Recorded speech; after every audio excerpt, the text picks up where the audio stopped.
thank you again this particular morning.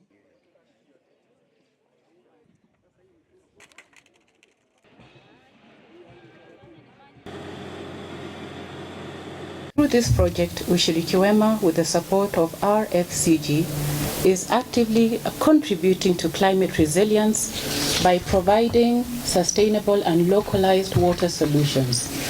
The boreholes will reduce dependency on external water supplies and mitigate the impact of water shortages caused by changing weather patterns.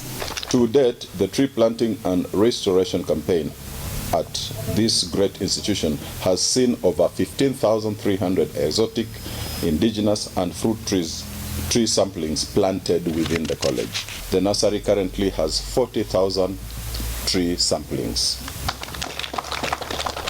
The college has since donated 28,400 tree samplings to different institutions including Maralal Sub-County, National Police Leadership Academy,